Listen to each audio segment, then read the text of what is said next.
2차전지는 신용융 자전거가 30%대는 절대 아니거든요. 네, 평균적으로 많이 떨어졌습니다. 그렇죠. 많이 떨어져서 20% 초중반인 걸로 알고 있는데 그러면 오히려 만약에 비중 조절을 한다면 바이오 2차전지 같이 가져가되 네. 바이오의 비중보다 2차전지를 조금 비중을 높이는 게 수익률 측면에서는 더 나은 거 아닌가요? 지금 낮죠. 지금 상황만큼은 보시는 바이오도 많이 오르기도 했고 네네. 그리고 2차전지가 주가 부담도 좀 있고 바이오는 네, 네네. 2차전지가 일단 지금 공매도가 중지가 된 그쵸. 상황이기 때문에 네. 내년에 공매도를 다 재개한다는 얘기가 있긴 있더라고요. 근데 그 전에 과연 각 기업별로 공매도가 얼마나 이제 청산이 됐는지 그걸 좀 보시면서 순위를 쫙 매기신 다음에 해보시면 될 것 같고 예를 들어서 어떤 분이 저한테 네. 세상에 모든 업종은 없어 딱 업종은 두 가지야 바이오랑 네네네. 2차전지밖에 없어 라고 물어보시면 너 비중 어떻게 할래? 네. 라고 물어보시면 전 7대3 갑니다. 2차전지 7이죠. 네. 저 그렇게 합니다. 두 개밖에 없다라고 가정을 하면 정말 말도 안 되는 가정이지만 네네네. 두 개밖에 없다라고 하면은 저는 지금 7대3 정말 많이 줘봤죠. 6대4 이렇게 갑니다. 저는. 네, 합리적인 비율인 것 같습니다. 2차전지도 명확히 금리나 수혜주니까 엄청난 캐펙스 투자를 어딘가는 다 자본 조달해야 되는데 네. 주주들한테 손 벌리든지 금융권에서 차입하든지 하잖아요. 네. 그런데 2차전지는 물론 주가 그러니까 개별 기업 단으로 LG엔솔드 이 반응이 좀 나오고 최근에 포스코홀딩스 31만 원 찍고 오늘 보니까 38만 원 중반까지 네. 회복이 됐거든요. 그럼요. 그럼 단기적으로는 20% 오른 거란 말이죠. 네. 그래서 2차전지가 최근 주가 흐름이 나쁘진 않은데 근데 그렇다고 막 에코프로비엠이나 뭐 LNF나 뭐 포스코 퓨처엠이나 이런 쪽까지 완전히 확산이 일어나는 것 같진 않아요. 지금 네, 아직은. 셀단하고 포스코홀딩스만 하는데 앞으로 좀 이렇게 확산이 일어날 거라고 보시는지. 확산은 일어나죠. 근데 이제 이게 결국은 이제 시차는 분명히 있을 거예요. 그 제가 매번 말씀드리지만 에코프로 그룹 내에서도 대장주는 바뀔 수 있다라는 가능성을 제가 좀 말씀을 드렸거든요. 그래서 일단 에코프로 그룹 중에 그러면 이제 순위가 어떻게 될까? 투자에 대한 매력도 순위가 어떻게 네네. 될까라고 봤을 때 제일 중요한 거는 공매도 중지 전과 지금을 비교했을 때 공매도 청산이 얼마나 많이 이루어졌냐에 따라 가지고 매력도 달라질 거라 봐요. 그 제가 확인했을 때는 에코프로가 사실은 제일 의미 있게 줄어들긴 했거든요. 많이 줄어든 게 좋은 거죠. 좋죠. 앞으로 올라갈 확률이 높은 확 거죠. 줄어든 게 네. 좋은 거죠. 그래야지 이제 주가 부담이 좀 줄어드니까. 그렇죠. 그래서 네. 이게 아마 근데 계속 앞으로 가면은 뭐 BM이 확 줄어들 수도 있고 막 그렇죠. 줄어들 수 있기 때문에 이거는 2차전지 투자하시고 계신 분들이 좀 계속 눈여겨 보실 필요는 분명히 있습니다. 그래서 어쨌든 이제 요 흐름은 이제 점점 더 벌어지긴 할 거예요. 점점 더 이제 넓혀지긴 할 건데 제가 뭐 계속 오랜 기간부터 계속 포스코홀딩스 아니면은 에코프로 그룹 내에서 에코프로를 좀 많이 말씀드린 이유는 이제 신용잔고에 대한 부분이었죠. 사실 포스코홀딩스도 신용잔고에 대한 부담이 거의 40% 이하로 있었죠. 확 줄었어요. 확 줄었기 때문에 오히려 주가에 대한 부담이 좀 적을 수밖에 없죠. 게다가 이제 우리나라 이 2차전지 주주들이 쉴 때도 제가 똑같이 항상 말씀드렸던 이제 내용이 뭐냐면은 과연 이 기업들이 투자를 계속 늘리고 있는지 네네. 줄이는지 이걸 보시라 그랬는데 어떤 분들은 이걸 또 잘못 이해하셔가지고 어떤 기업 하나가 우리 투자 잠깐 스톱할게요 이거 가지고 또 위기설을 제시를 해요. 근데 정말 많은 기업들이 있잖아요. 그 기업들 중에서 계속 버티다가 결국은 어디까 넘어갔을 때 못 버티는 기업들이 나오거든요. 걔네들은 그냥 제쳐놓으면 돼요. 니들은 못 버티고 투자를 더 못하는구나 라고 제쳐놓고 더 투자를 늘리고 계속 이런 상황에서도 늘리고 하는 기업들 분명히 있거든요. 그런 기업들 위주로 우리가 투자 사이트를 짜보시면은 아마 요 위기가 지나고 나면은 시장 점유율 차이가 확연하게 나올 겁니다. 그래서 오히려 여러분들 항상 이제 하실 때 조심하실 게 뭐냐면은 공매도 이게 청산이 좀 많이 이루어진 기업들 위주로 포트폴리오를 짜시는 게 맞다고 보고 있고 결국은 이게 시간 차이긴 하지만 이제 모든 업종으로 이제 2차전지 모든 업종으로 다 돌아갈 거라 보긴 봐요. 공매도 관련돼서는 KRX 정보 데이터 시스템 사이트에 맞습니다. 들어가시면 보실 수 있습니다. 앞전에 살짝 에코프로 말씀해 주셨고 포스코하고 LG그룹 관련돼서 네. 좀 앞으로 어떤 변화가 있을 거로 보시는지. 근데 포스코는 그 장인환 회장님이 2차전지 쪽 비중 줄이지 않겠다고 했는데 그게 막 엄청나게 뭐 임팩트 있게 시장에서 받아들이지 않는 그 측면이 있는 것 같고 삼성 SDI 같은 경우는 굉장히 그 고가 차종의 포지셔닝이 잘 돼가지고 5월달, 6월달 판매 데이터 잘 나오다가 7%대 조금 꺾이니까 또 삼성 SDI에서 부정적인 얘기가 나오고. 네. 근데 또 삼성 SDI 측면은 인디애나 공장 1년이나 앞당겨서 원래 25년에 양산할 거 올해 말에 맞아요. 양산한다고 하고 좋은 뉴스가 많이 나오는데 그거 상대적으로 부각이 안 되는 것 같아요. 그래서 대표님 보시기에 개별 그룹별로 포스코 그룹, LG 그룹, 삼성 SDI 그룹 이렇게 각각 어떻게 보시고 그리고 당연히 리스크 요인이 있잖아요. 저는 제일 중요한 게 뭐 매크로고 뭐 나발이고 어찌 됐건 전기차가 잘 팔렸는데 전기차 지금 중저가 신차 막 쏟아져 나오고 있거든요. 맞아요. 근데 전기차 앞으로 계속 잘 팔릴 거라고 보시는지. 그래서 대표님의 원픽이랑 각 그룹사별로 좀 현황 좀 정리해 주신다면. 저는 원픽은 그냥 테슬라 가야죠. 어. 미국은 테슬라, 국내 차는 현대기아차. 음. 이거는 뭐 원래 잘하고 앞에서 치고 나간 애들이 잘하는 겁니다. 굳이 뭐 다른 쪽으로 갈 필요가 없을 것 같다는 좀 생각을 가지고 있고, 일단은 하나씩 좀 가보면은 포스코 그룹 같은 경우는 이제 최근에 이제 CEO가 직접 이제 얘기하고 투자도 계속 늘려가고 있는 상황인데, 오히려 포스코든지 에코든지 삼성이든지 좋은 이슈가 더 크게 부각이 되지 못하는 거는 여전히 아직 2차 전지 시장에 대한 어떤 시장 참여자들의 불안감이 있구나라는 결론밖에 안 나와요. 근데 이게 이 심리라는 놈이 되게 웃긴 게 뭐냐면은 네. 지금은 부정적으로 생각해가지고 이제 잘 못 밀잖아요. 네네. 근데 어느 한순간 확 돌아섭니다. 네, 맞아요. 어느 한순간. 그러면은 맞아요.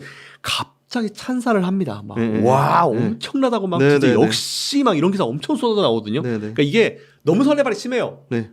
그래서 저는 이게 되게 문제라고 보고 있는데 일단은 세 개 그룹 모두 항상 이 어려운 시기에 잘 해왔어요. 뭔가 자기들이 뭘 잘하는지를 파악을 잘하고 있고 네네. 고객층도 확보가 잘 됐거든요. 네. 삼성 SDI도 우리는 그냥 비싼 거 팔래 이렇게 하는 거고, 사실 근데 LFP 배터리라는 거를 삼성 SDI가 예전에 했었잖아요. 네네, 맞아요. 그랬다가 너무 이건 퀄리티 떨어지고 네네네. 이거는 가성비 떨어져가지고 네네. 안 한다라고 버린 거 중국이 냅다 주워가지고 네네. 이제 한 거잖아요. 그러니까 삼성은 우리는 그냥 뭐 100원짜리 몇 개 팔 바에 그냥 잘 안 팔려도 100원짜리 10개 팔 바에 그냥 가만히 있다 1000원짜리 하나 팔래. 네네. 거의 이런 느낌의 전략이거든요. 맞습니다. 그러니까 그게 삼성 SDI 전략이에요. 음. 전략이기 때문에 굳이 진짜 막 잡다리한 거 가지고 이제 그런 전략을 파악 못하고 무조건 뭉퉁그려가지고 욕을 하는 거는 전 무리가 있다라고 봐요. 삼성 SDI는 뭐 다른 애들은 뭐 우리 LFP 좀 할게요 이렇게 해도 삼성 SDI는 안 하잖아요. 오히려 전고체로 가려고 하죠. 그렇죠. 그러다 보니까 삼성은 더 퀄리티 높고 더 비싼 걸로 좀 비싸도 퀄리티 높은 쪽으로 갈래. 근데 이게 저도 저희 옛날에 저희 외할아버지가 저한테 말씀하셨지만 사업을 할 때 그래서 큰 걸 해야 된다. 하나를 팔아도 비싼 걸 팔아야 된다. 이런 말씀을 저한테 되게 많이 해주셨거든요. 근데 그게 맞아요. 그러니까 정말 그렇다고 이제 너 작은 걸 파는 사업이 나쁘다는 건 아니지만 뭐 박리담에 이런 것도 있긴 있지만 그냥 100원짜리 10개 팔기보다는 가만히 있다가 1000원짜리 하나 파는 게 훨씬 더 이제 효율적이다라고 생각하는 거죠. 그래서 삼성 SDI의 전략은 그거기 때문에 그걸 우리가 좀 충분히 이해를 하고 삼성 SDI를 투자할 필요가 있다라는 생각을 가지고 있고요. 두 번째는 에코프로 그룹 같은 경우는 계속 잘했습니다. 대표 CEO가 저기 들어가 있는데도 불구하고 회사 운영 되게 잘 됐어요. 물론 이제 CEO가 뭐 모든 일을 다 하진 않죠. 그렇다 하더라도 이 회사의 전반적인 어떤 이제 정책에 드라이브를 걸 수 있는 사람이잖아요. 대표 CEO 이제 나왔죠. 나오면서부터 뭔가 분위기가 좀 많이 바뀌고 있는 느낌은 분명히 좀 있어요. 에코프로 그룹이. 그래서 일단 그 사이에 어려운 시간 동안만큼 포스코, 에코프로 그룹, 삼성 SDI가 그대로 투자를 하고 있는 거는 이어가고 있고, 물론 일부 뭐 공장 증설하기랑 기간을 뭐 1년 늦춥니다. 맞아요. 이런 게 나오는데 네. 그거는 제가 정치적으로 좀 우리가 해석을 해봐야 돼요. 왜냐하면은 얼마 전까지만 하더라도 이제 이게 거의 트럼프 후보가 대통령이 될 수도 있겠다는 맞아요. 생각이 맞아요. 나왔잖아요. 네네네. 근데 우리나라 기업들도 이미 트럼프를 한번 겪어봤기 때문에 그 사람에 대해서 잘 아는 거죠. 우리 회사는 사실 에코프로나 포스코나 삼성 SDI 같은 이런 굉장히 유명한 기업들도 돈을 어디서 파오는 거 아니거든요. 자기들이 벌어서 이제 그 돈 가지고 투자를 하는 거잖아요. 근데 그런 상황에서 만일 진짜로 미국에 투자를 합니다. 미국에 우리 앞으로 뭐 3년 동안 뭐 5년 동안 우리 뭐 예를 들어서 1조 투자할 거예요라고 했는데 그 기간 동안 민주당 보고 한 거잖아요, 사실은. 바이든 보고. 그 바이든이 그 반도체법, 칩스법 이런 거 보고 이제 투자한 거잖아요. 우리 좀 제발 보조금 좀 달라고 투자한 거잖아요. 근데 갑자기 대통령이 트럼프로 바뀌네. 바뀌게 되면은 붕 찌는 거죠. 그렇다고 이제 분명히 트럼프 나오면은 트럼프 대통령 되면 분명히 미국에 투자해라, 더 해라 할 텐데 그럼 기업들한테 푸시할 텐데 이 기업들 뭐 돈 어디서 만들어 놓은 거 아니잖아요. 투자 금액은 딱 정해져 있고, 근데 이 투자 금액을 이제 효율적으로 뭐 정치적인 부분이든지 아니면 뭐 실제 이제 공장 증설이든지 효율적으로 써야 되는데 대통령이 바뀌게 되면은 이게 애매할 수 있는 거죠. 그러다 보니까 너무 급하지 않으니까 현재 지금 이거 생산은 수요는 다른 쪽에서 좀 빡세게 돌리면은 맞출 수 있으니까 요 공장만큼은 조금만 뒤로 미룰게요. 이렇게 이제 뉘앙스를 던지는 거죠. 근데 최근에 보니까 또 다시 분위기가 달라집니다. 이게 또 재밌는 게 뭐냐면은 트럼프를 제가 지지하는 건 절대 아닙니다. 근데 과거의 팩트가 어떤 사례가 있었냐면은 정말 선거 직전까지도 지지율이 거의 70% 80%대 그리고 토론회 할 때마다 이 후보가 이겼다라고 이제 그 지지율이 90%가 나왔던 후보가 있었어요. 그래서 그 후보가 좀 뭔가 긴장을 늦췄죠. 제가 봤을 때 긴장을 늦췄습니다. 그러다가 실제로 대선이 딱 끝나고 봤더니 반대가 이겼죠. 누가? 트럼프가 이겼습니다. 누굴? 힐러리를. 아 힐러리네요. 네네. 힐러리가 사실은 맞아요. 토론회 할 때마다 트럼프한테 이겼다. 트럼프는 뭐 거짓말만 하고 맞아요. 힐러리는 워낙 또 똑똑하신 분이니까 하나하나 다 반박을 했어요. 네네. 되게 잘했거든요. 저도 그때 보면서 야 이거 어떻게 힐러리 이기지? 정말 대단하네 이렇게 생각을 했었거든요. 그래서 첫 번째 토론회 끝나고 거의 90%가 힐러리가 이겼다 그랬어요. 계속 그랬어요. 지지율 계속 그랬어요. 괜찮았거든요. 근데 결과를 까보니까 트럼프가 이겨버렸잖아요. 그러니까 저는 이게 결국은 이제 미국이라는 사람들이 정말 보수적이에요. 뭔가 막 이제 소수를 잘 인정하지 않거든요. 그래서 과연 그거를 이겨낼 것인가에 대한 부분이어서 지금 상황만 놓고 봤을 때 우리가 해리스가 무조건 이길 거야라고 보기는 어렵다는 거죠. 그래서 저는 오히려 그랬을 때 과연 누가 이길까? 여전히 정말 미지의 세계에 빠져 있기 때문에 오히려 이번에 9월 FMC를 볼 때 25bp냐 50bp냐를 정말 얼마 전까지 50대 50이었잖아요. 그런 것처럼 대선에 대해서 좀 주의를 할 필요는 분명히 있을 거라 봐요. 그래가지고 이제 아마 우리나라에서 미국에 투자하는 기업들도 투자의 그 기간을 좀 늘리면서 이런 전체적인 상황을 좀 보고 싶은 느낌은 분명히 있을 겁니다. 그래서 오히려 저는 이제 그런 걸 봤을 때 우리나라 기업들 중에 이제 2000년 관련 기업들이 공장 증설이 좀 늦춰진다 하더라도 너무 걱정하실 필요가 없다. 그것도 정치적으로 다 눈치 박아서 하는 거니까 그런 건 좀 우리가 이해를 할 필요가 있을 것 같다라는 말씀을 드리겠습니다. 그 지금 수급이 네.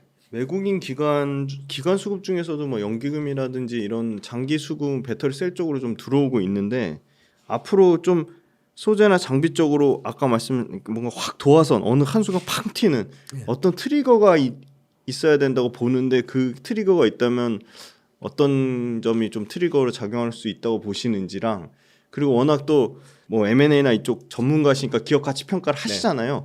제가 이제 유튜브 제 채널이나 여기 웅달책방 와서 뭐 단순하게 쉽게 계산할 수 있는 방법 이제 그 뭐 예를 들어 리튬의 판매 가격이랑 환율이랑 킬로그램당 단가랑 곱해서 적정 뭐 에비타 마진을 곱하면 그게 적정 그 회사가 벌어들인 이익이 나오고 그 이익에다 사람들이 생각하는 멀티플 PER 배수를 곱하면 그게 시가총액이 되니까 그걸로 어떤 적정 주가를 구할 수 있다. 맞아요. 그걸 설명을 드렸는데 대표님만이 좀 약간 2차 전지 관련돼서 너무나 명확하게 물량도 정해져 있고 가격도 대략적으로 추론 예측해 볼 수 있으니까 이런 뭐 적정 주가라든지 일종의 이런 밸류에이션 평가하는 거에 대해서 조금 개인 투자자한테 팁 같은 거 좀 주신다면.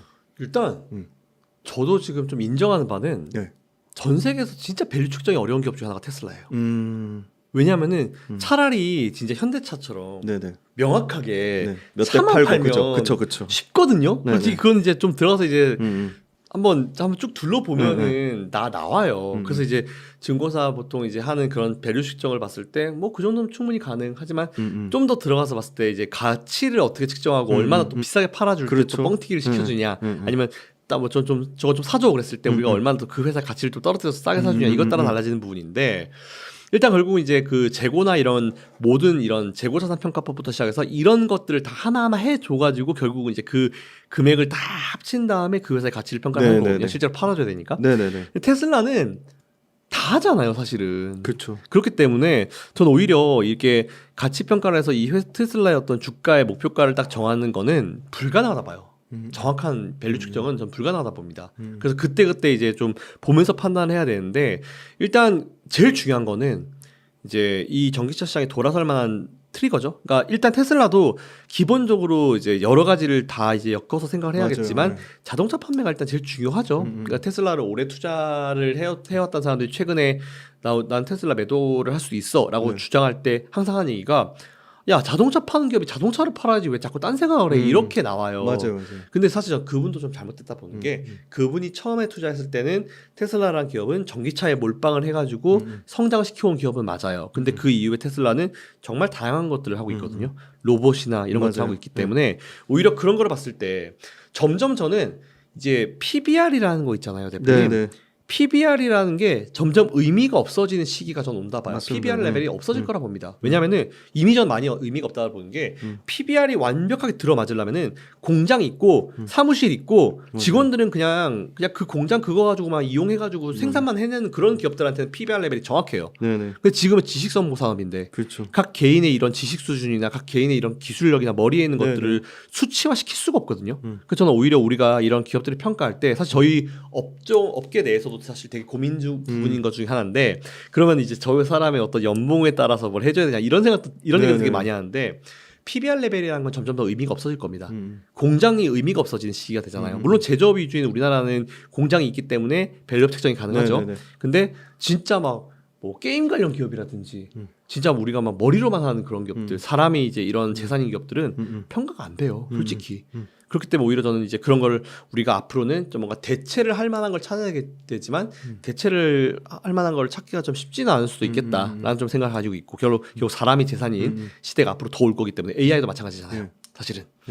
그래서 어쨌든 일단 저는 그러면 다시 돌아와가지고 테슬라의 주가의 턴어라운드는 진짜 기본 테슬라의 이제 근간이 자동차 판매이기 때문에 네네. 자동차 판매가 언제 증가할 수 있을 것인가 첫 번째 트리거 전 나왔다 봐요. 금리 인하 했잖아요. 금리 인하 딱 하자마자 테슬라 주가 바로 튀었습니다. 지난주에. 맞아요. 네. 왜냐하면은 아무래도 이제 자동차를 사게 되면은 그 많은 금액을 일반 서민이 한 번에 다 일시불로 맞아요. 네. 사기는 불가능합니다. 네네네. 절대 불가능해요. 네네. 우리가 이제 할부를 해야죠. 그렇죠. 할부를 해야 되면서 당연히 이제 나눠서 이제 우리가 살 수밖에 없는데 그동안은 금리가 높았기 때문에 할부 이자도 높았습니다. 네. 그래서 사실 진짜 일반 서민들이 자동차를 사가지고 자동차 뺏긴 적도 되게 많아요. 그걸 못 내가지고. 근데 이제 금리가 떨어지기 때문에 당연히 할부 금융에 대한 이자에 대한 부담이 줄어들 수밖에 없을 것이고 그래서 바로 시장은 반응한 것처럼 아 테슬라 전기차가 이제 좀 판매가 늘 수도 있겠구나. 이제 이자 부담이 줄어들기 때문에 이런 얘기가 나오면서 일단 첫 번째 스타트는 저는 끊어줬다 봐요. 금리 인하로 가니까 확실히 이제 이런 이 할부를 해야 되는 업종들 뭐 자동차나 아니면 주택이나 이쪽 라인들이기 때문에 우리 저는 그게 첫 번째 트리거가 됐다라고 이미 좀 보고 있고 두 번째 트리거는 확실히 이제 테슬라가 이제 이 중국과 싸우고 있는 이 치킨 게임을 끝내야 되는 그렇죠. 상황이죠. 그런데 일단 지금까지는 사실 싼 LFP 배터리를 넣어가지고 전기차를 좀 싸게 만들었는데 결국은 이 3원기 배터리도 생산을 일단 많이 해야 됩니다. 근데 지금 보면은 배터리 가격이 떨어진다 그래가지고 오히려 그걸 또 악재로 받아들여가지고 많이 하잖아요. 맞아요. 근데 그건 진짜 하나 알고 둘을 모르시는 게 배터리 가격이 떨어지면은 그만큼 수요가 증가합니다. 정확합니다. 네. 싸지니까. 네, 네. 왜냐면은 우리가 한번 예를 들어 볼게요. 테슬라가 한참 캐파를 늘 때 테슬라는 그때 당시에 배터리가 아무리 비싸도 다 샀어요. 그냥 다 샀습니다. 그러다 보니까 루시드 리비안 같은 기업들은 저 비싼 돈을 주고 우리가 배터리를 사면은 마진이 남나 우리가? 네네네. 그래서 엎어진 기업들이 되게 많거든요. 사업을 운영 못한 기업들이 되게 많아요. 그래서 일단 그때 또 재밌었던 게 뭐냐면은 예를 들어서 이제 테슬라 쪽에다 배터리를 제공하고 있는 기업이 또 다른 기업이 와가지고 배터리 달라고 하잖아요. 그러면 이제 그쪽에서도 얼마면 돼? 라고 물어보겠죠. 그러면 이제 이쪽은 테슬라에 납품하고 있는 그 가격이 포트폴리오가 되는 거죠. 그래서 우리 테슬라에 이 가격에 납품하고 있어. 니들이 이건 줘야 돼. 라고 했을 때 그 회사가 야 그거 못 주는데 이런 상황이 발생하는 거죠. 근데 배터리 생산을 계속 늘려가지고 네네. 이 수요는 저는 그대로 살아있다 보거든요. 그리고 이제 숨겨져 있는 이제 수요도 저는 있다고 봐요. 있죠. 근데 배터리 가격이 떨어지게 되면은 그동안 테슬라가 너무 비싸게 포트폴리오를 만들어버리면서 배터리 가격을 올려버리니까 못 샀었던 루시드 리비안 같은 기업들이 이 정도면 만만한데? 라고 이제 달려들 수 있는 거예요. 네네네. 그래서 오히려 근데 그렇다고 해서 그런 애들이 달려들어서 테슬라의 어떤 점유율을 뺏어간다? 일부. 그렇죠. 근데 또 그렇게 되면 또 테슬라 점유율 떨어진다고 또 뭐라고 할 거예요. 네네. 근데 그런 거 마음 쓰실 필요 없습니다. 1등은 항상 1등이기 때문에. 그래서 오히려 저는 배터리 가격이 떨어지는 게 절대 나쁜 게 아니다. 어느 순간 되게 되면 수요가 갑자기 폭증할 수 있다. 네네. 이에 따라 가지고 배터리 파는 기업들도 원래는 이제 비싸가지고 하나 팔던 거를 반으로 떨어졌을 때 3개, 4개를 판매해서 전체적인 어떤 매출을 증가할 수 있는 효과가 분명히 나올 것이다. 이렇게 생각하고 있습니다. 굉장히 중요한 말씀을 해주셨습니다. 배터리 가격 떨어진 게 나쁜 상황은 아니고 수요를 폭증하게 할 수 있는 어떤 강력한 트리거가 될 수 있다고 보고 있습니다. 그 배터리 가격 떨어지면 휘발유차하고의 가격도 점차 줄어드는 거니까요. 휘발유차보다 가격적인 메리트까지 생기는 거죠. 맞아요. 네. 얼마 전에 그 얘기도 나왔잖아요. 다이아몬드. 네. 다이아몬드 가격을 우리나라에서 이제 그걸 인공적으로 만들어 버렸잖아요. 네네네. 그럼 당연히 이제 다이아몬드 가격이 어떻게 되겠습니까? 떨어지겠죠. 네, 그런 게 있어요. 그러니까 모든 어떤 재화든지 간에 이게 경제학에서 제일 중요한 단어가 스케어시티라고 희소성이에요. 그러니까 희소성이 얼마나 있냐에 따라 가지고 그 가격이 항상 결정이 되게 되는데 그동안은 사실 희소했죠. 왜냐하면 배터리를 생산하는 기업들이 많지 않기 때문에. 맞습니다. 근데 이제 많이 돈이 될 것 같으니까 엄청나게 많이 들이대고 생산도 엄청 늘리고 있는 상황에서 당연히 희소성이 옛날보다 떨어지겠죠. 가격은 떨어지겠죠. 근데 가격은 떨어지니까 이 정도 가격이면 만만한데? 라고 하면서 사게 되는 거죠.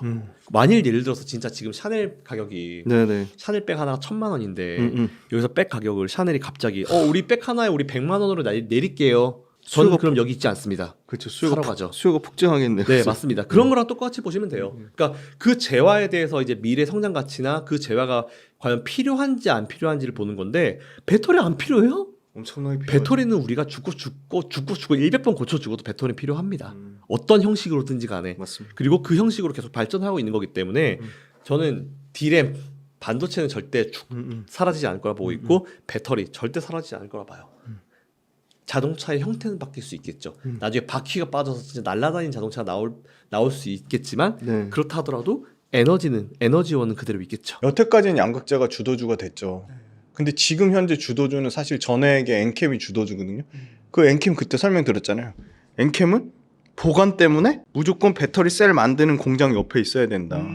그리고 그 특수 저장 용기에 보관해야 되고 보관 기간이 맥스 6개월밖에 안 된다. 뭐 보통은 3개월 안에 납품을 해야 된다. 그러면 운반비가 너무 많이 들어가지고 그리고 대용량으로 2만 리터 이상씩 대용량으로 해야 돼서 엔캠이 지금 미국 간 거죠. 그쵸. 날라가는데 주가가 날라가는데 비싸요 솔직히. 저는 아무리 봐도 비싼 것 같아요. 그래서 전액을 보려면 엔캠 밑에 솔브레인이나 엔캠 전액에 들어가는 원소재가 있거든요. 그게 리튬염이거든요. 국내 유일하게 후성이 리튬염을 생산합니다. 그리고 엔캠의 경쟁사는 솔브레인하고 동아기업 솔브레인 홀딩스가 있거든요. 근데 저는 엔캠의 모멘텀 전액이 좋다고 보면 엔캠을 사는 게 아니라 솔브레인이나 주가 부담이 없는 후성을 사는 게 더 맞다고 봅니다. 그리고 제가 제일 좋게 보는 거는 결국은 장비가 먼저 세팅이 돼야 되는 거거든요. 그래서 장비단에서는 이 제일 난이도가 어렵고 제일 기술 진입 장벽이 있고 장비에서 수주 주는 규모도 제일 큰 게 이 전국 공정이거든요. 전국 공정이 삼성 SDI 빼고 LG엔솔하고 SK온에 모두 들어간 게 PNT거든요.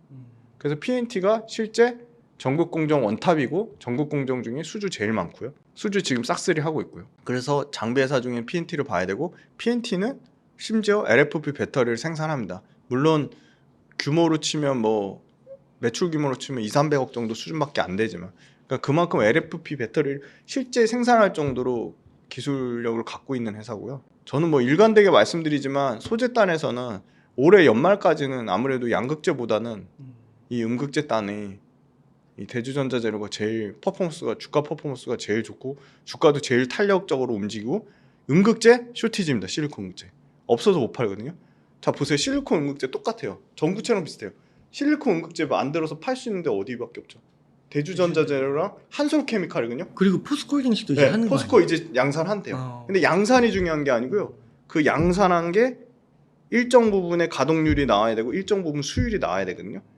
아직 거기까지 검증이 거기까지 안 가동률하고 수율이 검증이 안 돼요. 근데 또 시간이 걸리겠네. 시간이 걸리죠. 근데 제가 음극재를 갖다 써야 되는 LG 에너지솔루션이나 삼성 SDI 엔지니어예요. 근데 대주전자재료 너무 잘 쓰고 있어요. 검증됐어요. 근데 포스코에서 가격을 덤핑해서 막 20% 싸게 넘기지도 않을 뿐더러 포스코는 자기네들 자체 거 일단 쓰려고 하니까 가격 안 깎겠죠. 근데 억지로 포스코가 뭐 외형 판매 확대하려고 야 우리 가격도 싸게 하고 뭐 납기도 잘 맞춰줄게 해서 쓴다고 해요. 근데 그거 썼다가 문제 생길 수 있잖아요. 그러니까 그게 바뀌는 게 절대 쉽지 않을 거예요. 한솔케미칼은요? 한솔케미칼은 양이 지금 너무 적어요 지금.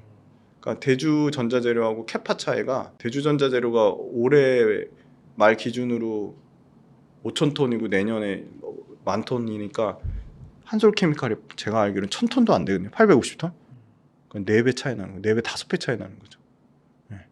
한솔케미칼은 삼성그룹하고 연관이 있어가지고 삼성에서 만약에 하면 한솔케미칼 실리콘 응급제 쓸 것 같긴 해요. 예. 한솔하고 삼성이 친인척 관계잖아요. 근데 가능성은 있는데 물량이 너무 안 돼서. 그리고 한솔케미칼은요 지금 벌써 3년이 넘었어요. 실리콘 응급제 양산하겠다고 한 게 21년도부터 양산하겠다고 했는데 너무 시간이 오래 걸린 거죠. 그 사이에 대주전자재료하고 격차는 지금 계속 벌어지는 거죠. 근데 밸류에이션 한솔케미칼이 훨씬 싼데 이거는 밸류에이션 싼 게 문제가 아니고, 그리고 구조적으로 차이가 있어요. 대주전자재료는 올해 기준으로 실리콘 응급제 매출이 35%까지 올라오고요. 한솔케미칼은요 전체 매출에 실리콘 응급제가 차지하는 비중이 3%도 안 됩니다. 게임이 안 돼요. 대주전자재료는 내년에 실리콘 응급제가 차지하는 매출 비중이 58%에서 60%까지 올라가고요. 26년 기준으로 80%까지 올라가고요. 한솔케미칼은 내년 기준으로도 실리콘 응급제의 매출이 전체 매출에서 차지하는 비중이 20%도 안 된다고 봅니다. 그러면 한솔케미칼은 실리콘 응급제를 생산하지만 실리콘 응급제 회사라고 말하기는 어려워요. 네. 근데 대주전자재료는 실리콘 응급제에 목숨 건 회사다. 네. 그렇게 보고 있습니다. 그러면 지윤 대표님, 네. 그 지윤 대표님의 뭐 탑픽을 꼽자면 네. 뭐 응급제나 전해액 쪽으로 보면 될까요? 맞아요. 저는 아, 응급제가 탑픽이고요. 네. 뭐 소재단에서는 저는 여전히 올해 하반기까지 내년 상반기까지는 사실 대주전자재료가 심상치가 않아요. 좀 세다고 보고요. 빠질 때 덜 빠지고 회복될 때 가파르게 회복되고, 수급도 뭐 주가가 조금만 빠지면 뭐 받치는 세력이 있는 거 보면 좋아 보이고, 많은 분들 최대 관심은 양극재니까 양극재는 저는 LG화학이 진짜 좋아 보입니다. LG화학이 작년 4분기 때 영업이익으로 2,474억의 바닥을 찍고요. 분기별로 계속 개선돼요. 그래서 올해 2분기 때 4,059억까지 회복이 됐고요. 그럼 3분기가 중요한데 3분기 진짜 나쁘게 보는데도 최소한 4,000억대에서 1,000억 가까이 영업이 개선된다고, 많게 보는 데는 6,700억까지 보더라고요. 그러니까 3개 분기 연속으로 이익이 증가하는 흐름이고요. 화학 부분 이미 손익분기점 돌파했습니다. 흑자 전환 됐고요. 양극재가 유일하게 물론 OLED 소재 포함입니다. 양극재가 진짜 마진이 나쁘거든요. 5% 6%대 마진인데 2분기 때 9.7% 나왔고 3분기 때 한 7.8% 정도 마진 예상이에요. 근데 이제 첨단 소재 사업부에 속해 있는 거니까 OLED 소재까지 같이 좋아지는 그림이니까 그렇고요. 3분기 때 배터리 관련된 LG엔솔의 이익도 회복이 된다. 그래서 양극재단에서는 뭐 압도적으로 영업이익률 9에서 10%까지 연간으로 회복세를 보고 있고요. 그 이유는 고가의 리튬을 투입한 부담이 급격하게 해소되고 있다.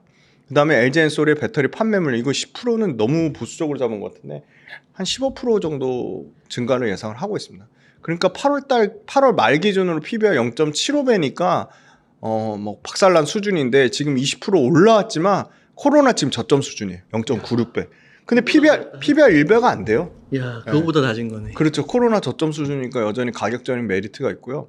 여전히 글로벌 전기차 배터리의 뭐 과잉 공급, 중국발 경쟁 심화, 그다음에 뭐 영업 현금 부족해서 재무 부담이 올라간다.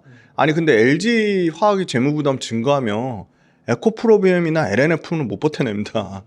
예. 그래서 재무 부담으로 얘기하는 건 말이 안 되는 거예요. 이것도 좀 왜 이렇게 부정적인 얘기를 일부러 깎아내려고 하는 측면이 있어요. LG화학 자체적으로 캐파를 하향 조정했습니다. 3조 초중반까지. 알아서 재무 부담 완화하고 있습니다. 그리고 요거 제일 중요한데요. 양극재 캐파 올해 13만 5천 톤이에요. 에코프로비엠하고 포스코 퓨처엠만 얘기하시는데 글로벌 탑 10 안에 들고요. 우리나라 양극재 업체 중에서도 3위권이에요. 13만 5천 톤이고요. 현실적으로 보입니다. 왜냐하면 유일하게 지금 수주 계약이 계속 나오고 있잖아요. 도요타랑 파나소닉 합작 나오고 있죠.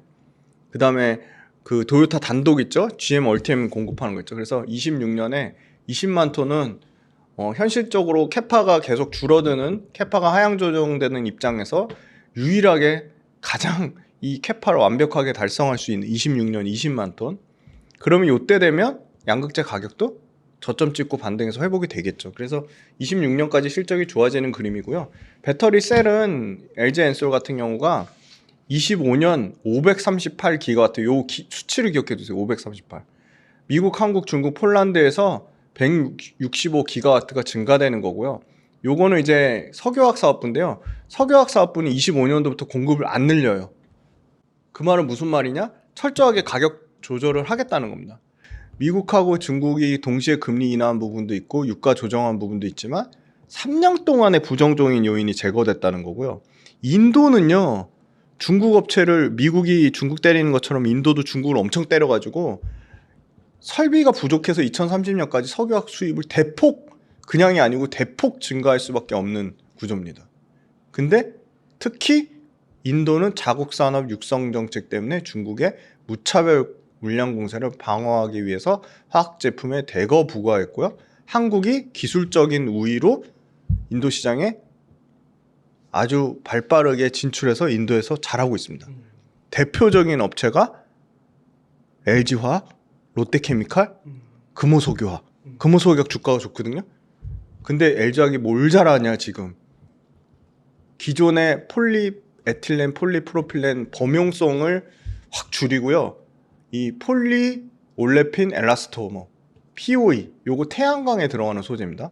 이소프로필 알코올, 이게 특수가전하고 뭐 기타 뭐 건자재 이런 데 들어가는 거고요. 요새 제일 핫한 게 요거거든요. PB8라는 생분해 플라스틱. 그러니까 친환경 플라스틱으로 다 바꾸려고 해요. 이거는요 오히려 기존의 폴리에틸렌, 폴리프로필렌 가격을 떨어뜨리고요. 요거 제품을 10만 톤, 6만 톤, 5만 톤씩 설비 증설을 하고 있습니다. 그리고 사업 비중을 앞으로도 계속 캐파를 늘릴 것이다. 그러니까 석유화학 사업이 박살나서 죽어가는 마당에 중국이 약간 살려주는 제스처를 취하고 있고 LG화학은 중국이 줄어드는 물량을 발빠르게 인도에서 벌크업하고 있고요. 근데 LG화학이 이제 힘드니까 기존에 돈 안 되는 폴리프로필렌, 폴리에틸렌, 뭐 폴리스티렌, 스타일렌, 모노머 이런 걸 싹 다 줄이고 지금 생분해 플라스틱, 이소프로필 알코올, 이 이름도 어울리는 폴리올레핀 엘라스토머, 그 다음에 이건 진짜 익숙하실 거예요. PVC 이런 특수 소재면서 마진도 높으면서 중국이 쉽게 못 만드는 제품들, 이 폴리올레핀 엘라스토머나 이소프로필 알코올 이거 중국이 못 만들거든요. 생분해 플라스틱 못 만들거든요. 그러니까 이런 걸로 엄청나게 하고 있다는 거고요. 그 다음에 9월 달에 양극재 가격이 킬로그램당 27.2달러 바닥 찍고 지금 전년 대비로는 떨어졌는데 9월 달에 양극재 가격이 킬로그램당 27.2달러 평균 가격, NC의 평균 가격 요 정도 바닥권 찍고 좀 양극재 가격도 올라오면 LG화학 좋아질 수밖에 없는데 중요한 건 LG화학이 있는 청주 데이터가 LNF 있는 대구 데이터, 포스코 퓨처엠 있는 포항 광양 데이터보다 월등히 좋다는 겁니다. 그래요? 네. 8월달 데이터 지금 9월달 것도 지금 10일 것까지 잠정으로 봤을 때 청주 데이터가 제일 좋아요. 그거는 아마 GM이 7월 8월 누적 합산 2만 1000대를 넘게 팔았거든요. GM이 좋으니까 지금 LG 화학의 양극재 수출 데이터도 좀 개선이 되고 있다.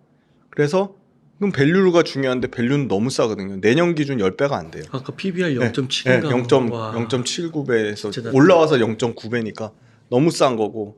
LG화학도 지금 양극재 그 전 단계 고려아연 합작하고 전구체 주식회사 요게 드디어 이제 전구체 양산되거든요. 울산에서. 네. 그리고 미국 중동부에 위치한 고객사 납품과 원재료 수입에 지리적 접근성이 뛰어난 설계 기술을 소송 공정 고도화하고 있다. 요거 무슨 얘기냐면요. 테네시에서 6만 톤이면 전기차 60만 대거든요. 테네시에 딱 스타트 끊어서 10,000톤부터 6배까지 늘려서 6만 톤 생산하겠다는 게 이거 왜 하냐면요. 6만 톤 생산하는 순간 LG화학이 LG에너지솔루션처럼 첨단 생산 세액 공제로 가져가는 게 3천억 이상, 뭐 5천억 단위 막 이렇게 천억 단위로 그냥 바로 이익이 꽂히는 구조입니다. 그래서 아마 테네시 공장 요거 물량도 좀 앞당기지 않을까. 그래서 석유화학은 기본만 해줘야 되는데 너무 지금 잘 돼 있고 지금 2월 달에 이거 GM하고 나가는 25조짜리 이거 50만 톤 이게 아까 95만 톤이라고 그랬잖아요. 원래 초반에 얘기 나온 거를 포괄적 합의 당시에 95만 톤 양극재 공급 계약 나왔는데 50만 톤밖에 안 나왔으니까 지금 2배 가까이 지금 받은 거에 최소한 똑같은 물량 50만 톤 이상의 지금 추가 계약 가능성이 있는 거죠. 그리고 LG화학이 이제 또 마지막으로 이제 모로코가 FDA 체결 국가거든요.